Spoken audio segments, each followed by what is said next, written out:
Hello everyone, and welcome to our Flowers lab. Today we're going to get familiar with that super important reproductive structure, the flower, that is an evolutionary adaptation of a certain lineage of plants called the angiosperms.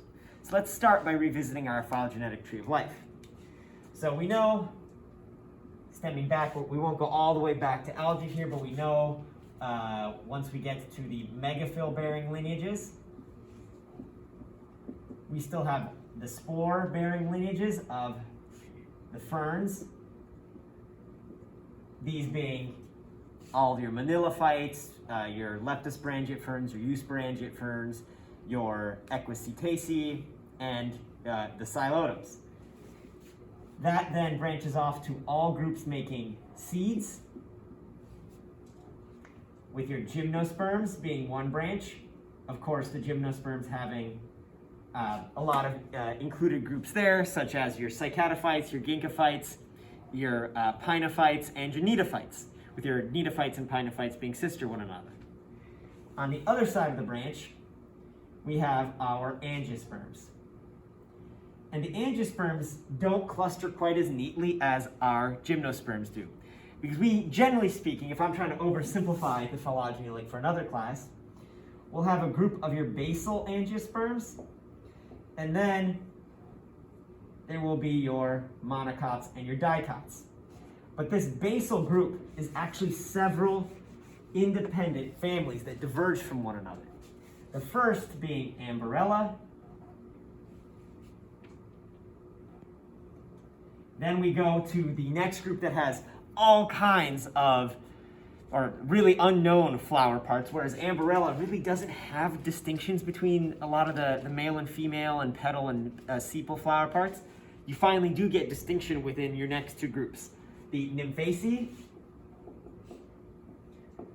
or your water lilies, I'll abbreviate that as Nymphea, and then all of your Magnoliads.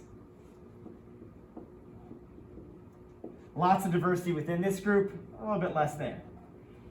These three are what, for purposes of this class, there's a couple other lineages in here, but we'll consider them our basal angiosperms. After that, you get that major dissection that separates your monocots and your dicots. Now, I'll leave the lecture material to outline the phylogenies contained therein, but it is this breakdown that we're going to focus on today in terms of overall flower anatomy. Because once you get to here, you now are hard programmed for certain numbers of flower parts and certain leaf shapes. Monocots coming in parts of 3s, dicots coming in parts of 4s and 5s. So let's head on over to our general flower model, a perfect flower that has all the components. We'll go over what the model looks like, then we'll start dissecting some very pretty flowers. See y'all over there.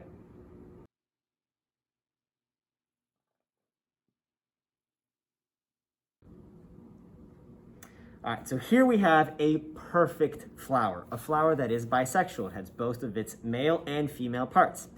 And there's a lot of things to label here. We're only gonna focus on the things that are in your lab. So you'll notice that not everything is there. You're missing labels for 7, 8, 11, 12, 14, and potentially a couple others. But let's go ahead and start labeling these things. You can also go on Canvas and find the key to this. If in case all the parts don't make sense to you the first time around, there's written descriptions of everything. So starting with number 1, we have the pedicel. This is the stalk that supports the flower.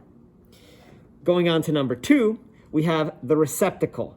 This is the end point of the pedicel that oftentimes swells up to support all of the whorls. So this is all the material that's going to be getting you to the point where your whorls of your flower are going to differentiate. Number 3, we skip over to the entire ovary. So we're looking at the entire structure that is housing all of the female reproductive pieces. Moving up to 4, we have the style. This is not present on every single flower, but a lot of flowers do have it. It is a long neck down which pollen tubes will be able to grow. So it is a component of this ovary, style, and leading up to this stigma. Now, I spent a good portion of my life studying stigmas, their developmental diversity, and their role in mating systems. So stigmas are really cool as they are the place where pollen tubes will land. You can even see that there are pollen grains on there. So the pollen grain will land here, the pollen tube will grow down, and you can see the pollen tube growing up until it reaches its destination. Now moving on to number 6, we have the ovule. The ovule itself is this entire structure. Hopefully you can see the difference in the spacing here, but you have the entire ovule housing all of these individual structures that do carry on our female megagametophyte. 7 and 8 are not present, so we're going to go ahead and ignore the antipodal cells as well as our synergid cells. And then we're going to move on to number 9. Number 9 is our actual egg cell. This is the cell that's going to get one of the two nuclei from the pollen grain, and this is going to go on to form our next sporophyte generation. It is our diploid material. Number 10 here, the major cluster in our female megagametophyte are the polar nuclei of the central cell. Those polar nuclei are incredibly important to all angiosperms because it is with those polar nuclei that you are going to have the other nucleus from the pollen grain fuse with the two of them to make triploid endosperm in your fruits. And as we know, that endosperm is incredibly important to our own nutrition. Now next up, we'll go to number 13. Number 13 being the integument of the flower. So you're seeing, of the ovule rather. So this is that protective layer. Integument meaning like protective shirt. We skip number 14 and move on to number 15. This being the micropyle. So this is not labeling just another layer of the integument. This is labeling the gap through which the pollen tube will grow. So you have that where the pollen tube is allowing, where the ovule is allowing the pollen tube to go through and fuse with the egg and the polar nuclei. Next up, we go on to 16 and we step away to bigger parts of the flower. So we're looking at the filaments. This being part of the male structure because on top of the filaments, we have the anthers sitting. So these are all labeled as 17 up here. The anthers are actually what is making your pollen. And you have 18, it labeled itself. These are each of the individual pollen sacs where lots and lots of pollen, or as I like to call them, allergens, will be made. On 19, top of the stigma, we have the pollen grains. And then, of course, we have number 20, the pollen tube itself. The pollen tube being the 3-cell or 3-nucleus male microgametophyte of flowers. Remember, male, small, microgametophyte. Female, megagametophyte. This one's made up of altogether 8 cells. This one's made up of altogether 3 cells. Very different than our gametophytes of our mosses, right? And then after the pollen tubes, we have the 2 outer structures. We have the sepals. Let's see if they have the label for 21. These being the green leaves supporting a flower. And then last but not least, the part that you probably knew before taking this class, 22, are petals. And so while every flower won't have every single piece depicted here, they will have the vast majority of them. We, of course, know that some flowers are male, some flowers are female, so they may be missing either the male components or the female components, depending on the mating system of the plant. But understanding all these vocab terms will help us with our next step, the flower dissections. So let's head over to our other table and take a look at some flowers I've gathered this spring and see if we can identify some of these parts, as well as identify them as either monocots or dicots based on how many flower parts they have. See y'all over there. But first, You ready to go over there, Odie? You're a good dog.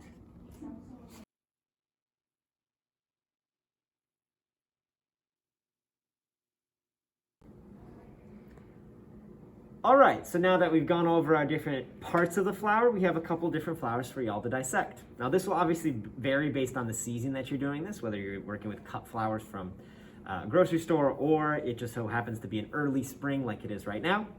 I've separated them into two groups, our monocots and our dicots.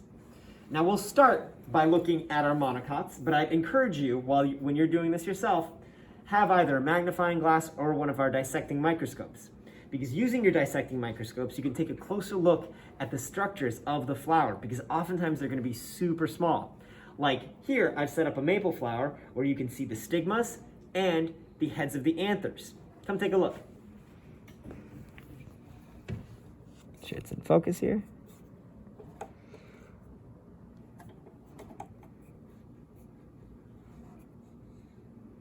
There we go.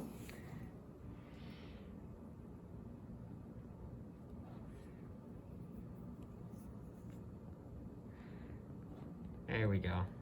So now you can see the fact that on this maple flower, dissected from a larger bud, you can see the two stigmas that are where the samara or the wings will form, because there's two seeds in each one of these little ovaries. And then as shrapnel from the dissection, you can see some of the anthers, those sacs that would be carrying the pollen tubes. Now this is a flower of a silver maple, an early flowering maple variety that's going to make its samaras in the springtime rather than a lot of the other maples that make them in the fall. So let's take a look at some of our monocots from a macro perspective. So here we have our biggest crocus. This is a member of the iris family. And as a monocot, you're going to be looking for whorls of 3. 1, 2, 3 petals. 1, 2, 3. And then looking at the male reproductive parts, 1 there. I'll just pluck them off as they go. Note you will be destroying a lot of flowers in doing this. So there's 1, 2,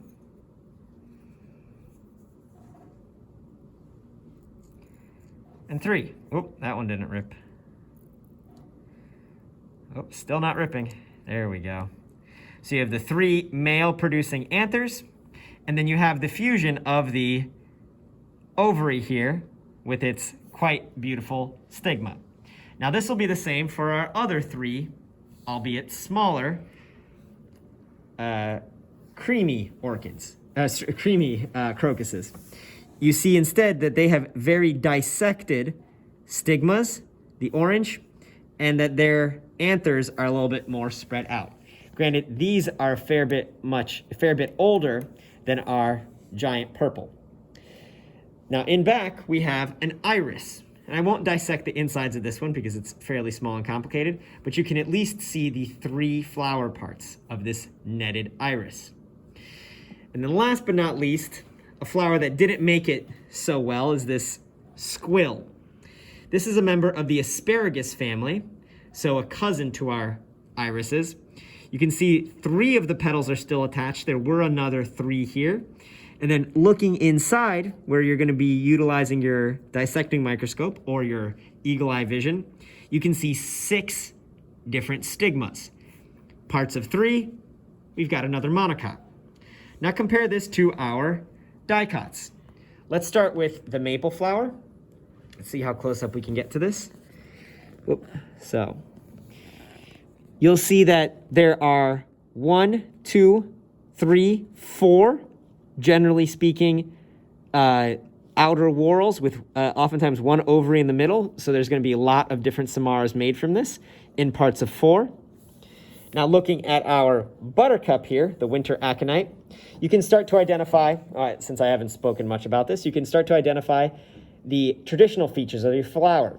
Your pedicel, your receptacle with the sepals underneath, the petals beyond that, the anthers with quite numerous parts there, and then in the very middle, you'll notice these feathery stigmas. It can be hard to differentiate those two.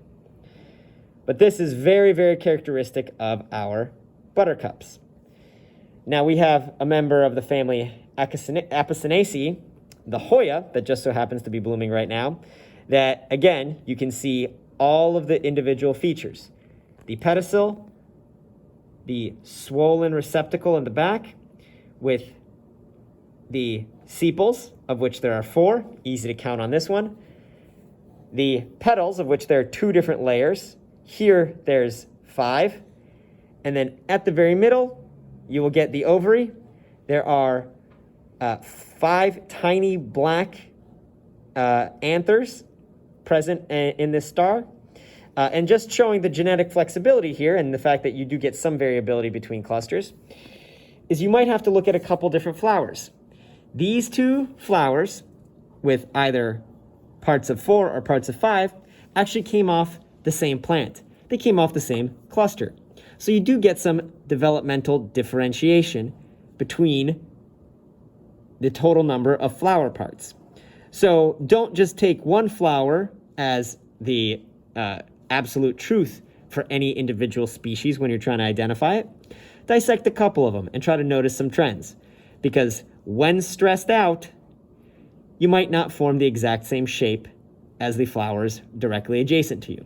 It might have been stressed nutrient-wise, or it might have been that this flower was being pressed up against the barrier, whereas this one was free hanging. So you do get some developmental differences there.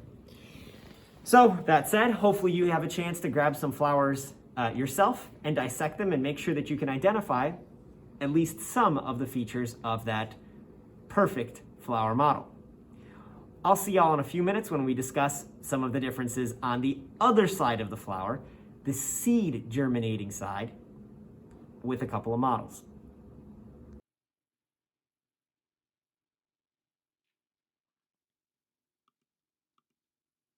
All right, so for this section of microscopy, focusing on our flower structures, we're going to play a little bit of what exactly are we looking at. So here we have our first slide of lily pollen. The stigmatic tissue down here, slightly perturbed, as oftentimes this is a fuzzy tissue to try to catch some of the pollen grains, a little more adhesive. And then we have the pollen grains floating above, fixed and affixative. So what exactly are these patterns that we're seeing on the pollen grains? What do y'all think? Considering that this is the gametophyte stage of the life cycle of our plant, this pattern is caused by a very specific polymer that helps gametophyte stages survive when on dry land. This polymer was first seen in our bryophytes,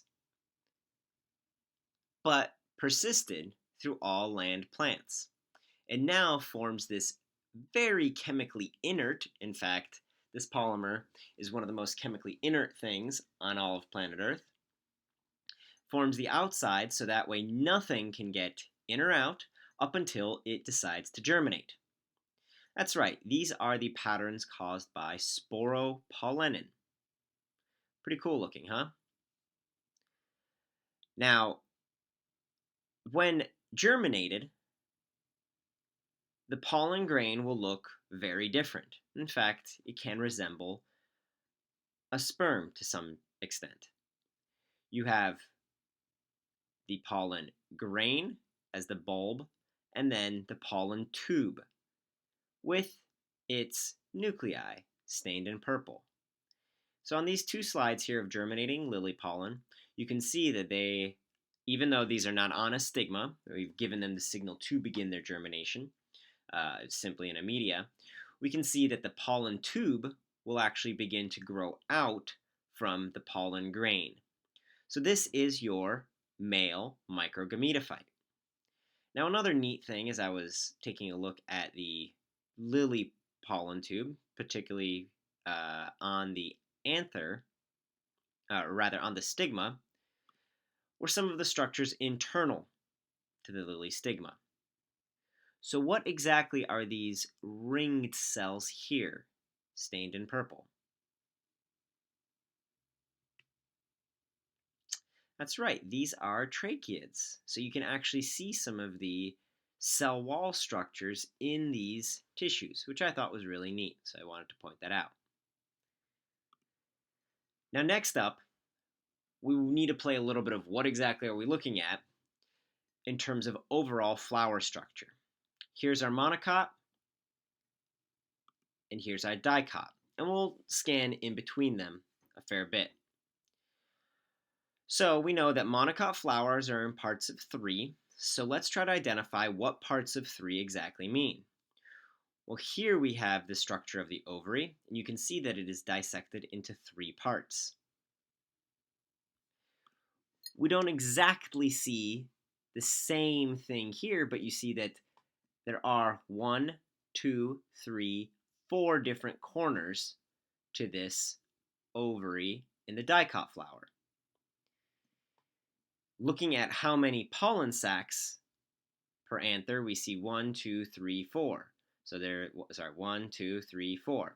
1, 2, 3, 4. But we do see 1, 2, 3, 4, 5, 6 total, currently in view, developed anthers with their respective pollen sacs. So you do get one mixed signal in overall count of the total number of anthers. But keep in mind that this is just one section of the flower. There may be more anthers that are still developing, and you have to look at overall trends. How many different pieces of evidence do you see pointing towards one versus the other? We definitely see ovary as dicot, and we see the number of pollen sacs, 4 or 5, as dicot as well. Now looking here at our monocot, we again see something slightly confusing in the fact that there appear to be, at least on the surface, 4 little chambers per anther. So kind of confusing there. But you see that there are 6 overall. So that, again, one line of evidence for monocot, one line of evidence for dicot. The last nail in the coffin is you can count how many petals or sepals there are and the overall structure of the flower. So here we have 1, 2, and 3. We can tell that these are part of the same whorl. Here we have 1, 2, 3, 4 surrounding petals. So with the general trend being 4 structures in our dicot, at least on this one, and 3 structures in our monocot, we can actually help identify these 2 different flower types. And you'll be asked to do the same on the final. So please make sure you've got some familiarity with looking at the different whorls of the flower.